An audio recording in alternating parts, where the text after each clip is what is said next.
opportunity not to focus on differences.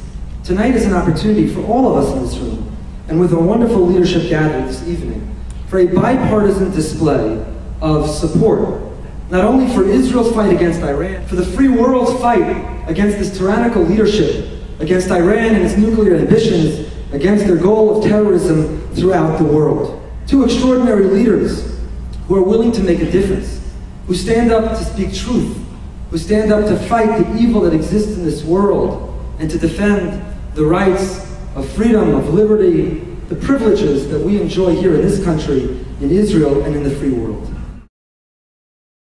We must put a stop to Iran's nuclear weapons aims, and we must do it now. Every rocket that flies from Gaza into Israel, every terrorist attack like the horrific slaying of the Fogel family, the bombing in Jerusalem, the rocket attack on the school bus just this week, has the fingerprints of Iran upon it. I've been so dedicated to this issue that no matter what the subject in our Foreign Affairs Committee, I make a point of addressing the Iranian threat every opportunity that I have.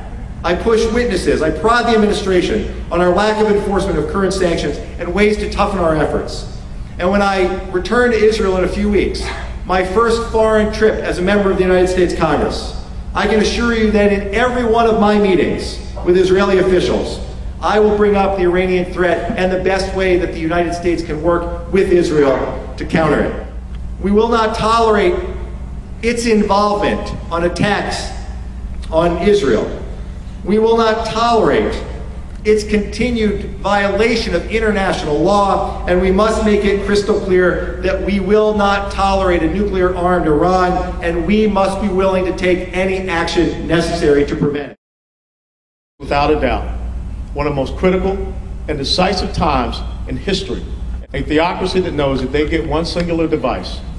As Mahmoud Ahmadinejad said when he stood in Lebanon, it will be for the destruction of the Zionist state.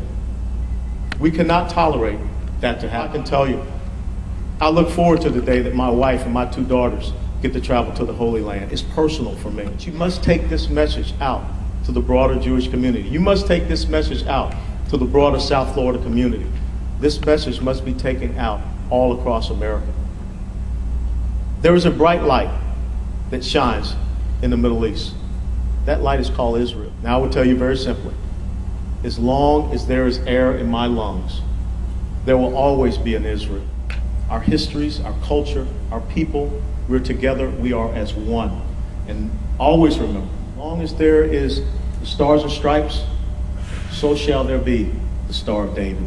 God bless you all. To come to a recognition of the threat that Iran poses to Israel, to America, and indeed to the world as a whole. And that's why I think it's very important that we have this film, and why I'm honored to stand here with my colleague Ted Deutch. The fact that there are hundreds and hundreds of people here tonight for this showing of this film shows that there is an appreciation for the threat that Iran poses, the threat that Iran poses to Israel, the threat that Iran poses to the United States, and the need for us to take so seriously that threat and work together in a bipartisan way to try to address this threat, halt the illicit nuclear weapons program, and help foster democracy and human rights in Iran, where it's so desperately needed. There comes a time when compromise, negotiation, appeasement, and talk has to end. And the only thing that is respected in certain areas of this world is strength. And that is what we must portray. Whether the NSA or Israeli intelligence or others believe that it is a year or 3 years or 6 months, it doesn't matter. As a policymaker, we have to assume that it is tomorrow. Can't wait till the last minute. We have to be proactive in going up against these type of things. And I think that one of the key messages we need to send, instead of having our military do more operations with the Palestinian Authority, we need to have our military doing more operations with the IDF. Well, I will tell you, in my world, Ahmadinejad would not be allowed to land in the United States. I would only add that under the Geneva Convention, the greatest crime against humanity is genocide. Just below genocide is incitement to genocide. Someone who stands and speaks of a world without Israel, someone who says that if he acquires nuclear weapons, he will use them against Israel, is committing incitement to genocide and should be tried in the international court for it.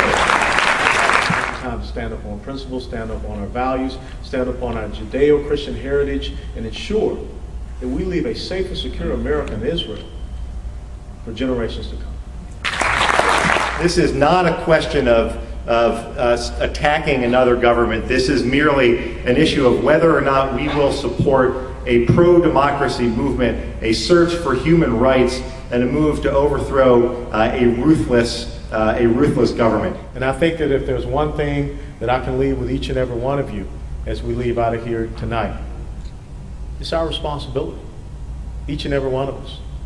And we cannot look to someone else and say they'll take care of it, they'll take care of it. We have to understand that this is a threat to each and every one of us.